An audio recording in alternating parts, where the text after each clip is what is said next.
বৃহস্পতিবার 7 সকালেই ফের ট্রেন অবরোধ। শিয়ালদা দক্ষিণ শাখার উত্তর রাধানগর স্টেশনে বিক্ষোভ দেখাতে শুরু করে যাত্রীরা। ফলে শিয়ালদা দক্ষিণ শাখার আপ এবং ডাউন লাইনে ট্রেন চলাচল বন্ধ হয়। 7 সকালে অবরোধের জেরে ব্যাপক সমস্যায় পড়েন বহু যাত্রী। এই সময় অফিস, স্কুল, কলেজে যাওয়ার জন্য প্রবল ভিড় থাকে এই শাখার ট্রেনে। কিন্তু অবরোধের জেরে ভোগান্তিতে রয়েছেন তারা। কেন অবরোধ?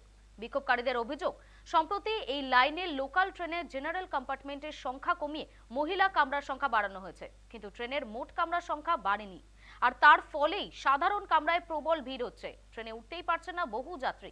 তার প্রতিবাদে ও সাধারণ কামরার সংখ্যা বাড়ানোর দাবিতে উত্তর রাধানগর স্টেশনে বিক্ষোভ ও অবরোধ শুরু হয়। একই দাবিতে বুধবার দক্ষিণ বারাসাত, মথুরাপুর সহ একাধিক স্টেশনে রেল অবরোধ হয়েছিল।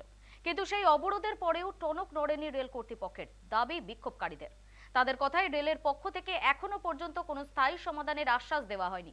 ফলে যাত্রীদের মধ্যে ক্ষোভ ক্রমশ বাড়ছে। স্থানীয় প্রশাসন এবং রেল কর্তৃপক্ষের হস্তক্ষেপ চেয়ে যাত্রীরা জানিয়েছেন, যতদিন না যাত্রীদের দাবি দেওয়া সাড়া দেওয়া হচ্ছে ততদিন তারা আন্দোলন চালিয়ে যাবেন।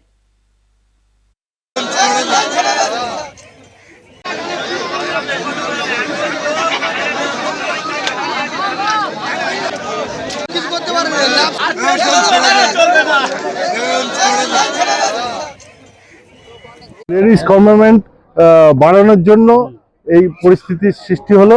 এমনি সাধারণ প্যাসেঞ্জার উঠতে পারে না, লেডিস তবু সাধারণ প্যাসেঞ্জারের মধ্যে উঠতে পারবে, কিন্তু জেন্টস তো লেডিসের মধ্যে উঠতে পারবে না। এবং কালকে দেখলাম দক্ষিণ বারাসাত ওদিকে একটা গন্ডগোল হয়েছে, আজকের হচ্ছে মগরা লাইনেও গন্ডগোল হলো।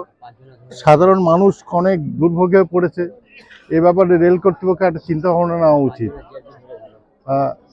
কালকে নাকি জিআরপি বা রেলের টিকিট নিয়ে ঝামেলা হয়েছে। হ্যাঁ, শুনছিলাম বারুইপুরে একটু গন্ডগোল হয়েছিল, আবার পরে সেটা মিটে গেছে।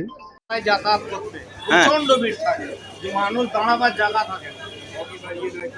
ট্রেন বাড়াতেই হবে, একান্ত ট্রেন বাড়াতে। কম্পার্টমেন্ট বাড়ালে, হ্যাঁ কম্পার্টমেন্ট বাড়িয়ে তারপরে এটা করা ঠিক হতো। হ্যাঁ, এটা করা উচিত ছিল, ট্রেন বাড়ানো উচিত ছিল, ওটাও করা উচিত ছিল।